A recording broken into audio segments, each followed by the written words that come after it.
Welcome back everybody to another episode of J-Flo Education. Here we're going to be explaining Brutus 1 so you can do amazeballs on your AP Gov exam. Let's go! First off, if you guys remember from previous episodes, Federalist 10 and Federalist 51 from the Federalist Papers argued for the ratification of the Constitution of the United States.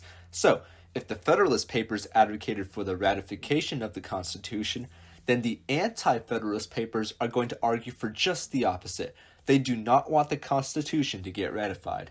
Knowing this, you could probably already guess the type of arguments the Anti-Federalists will be creating. Another difference between the Anti-Federalist Papers and the Federalist Papers is that we do not know exactly who the authors were.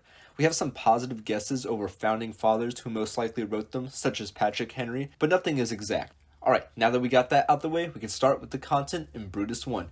The Anti-Federalists feared a strong central government. They were specifically worried about two clauses in the Constitution, the Necessary and Proper Clause and the Supremacy Clause, for they feared that those two clauses would destroy state and local governments. When it came to the Necessary and Proper Clause, they feared that whatever the federal government deemed necessary and proper to control would not only increase the federal government's power, but also slowly chip away at the state's power.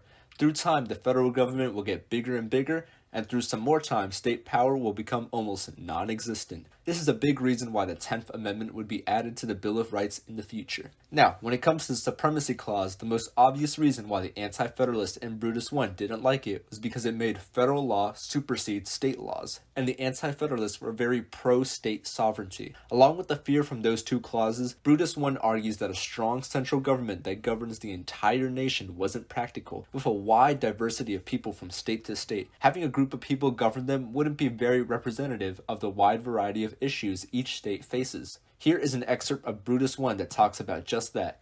You can see that the Anti-Federalists believe that the confidence one has in the representatives comes from knowing them well, either on a personal level or a local level. For example, a president that was born and raised in Kansas would get a lot of confidence from Kansas voters, but to the rest of the country, he is a complete stranger. So if we're going to go on the Constitutionalist plan of a strong central government, the diverse people, diverse issues, and lack of trust in their politicians will ultimately lead to an inefficient government filled with political gridlock. In addition, if someone corrupt could find a way to control the central government, they will be able to hold states under their control because, as mentioned earlier, state power will eventually dwindle out. So far, Brutus 1 has been very critical towards the Constitution.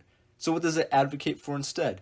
Well, it argues that the U.S. should maintain the status quo of a confederation, but instead only make micro adjustments to fix some of the problems that came with it, instead of writing a completely new document. There, states won't have to worry about the threat of a strong central government, and they'll be able to maintain their sovereignty. Yay!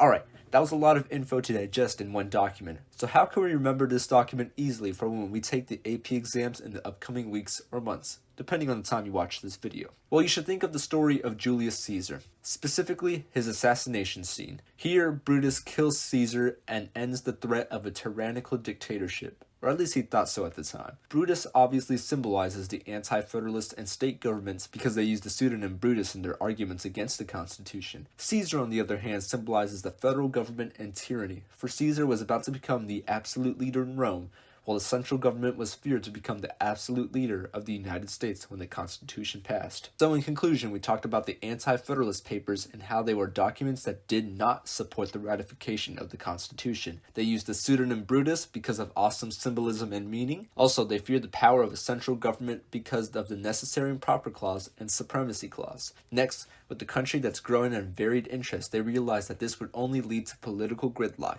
So instead of the Constitution, the Anti-Federalists advocated on maintaining a confederacy with a higher value to states' rights and power. Finally, to remember this scene, you can think of Brutus killing Caesar, with Caesar representing the strong central government. Alright, that's all I had for you guys in today's episode. Make sure to like and subscribe if you haven't already, and don't forget to keep pursuing your passion, following your dreams, staying on the grind, and peace out.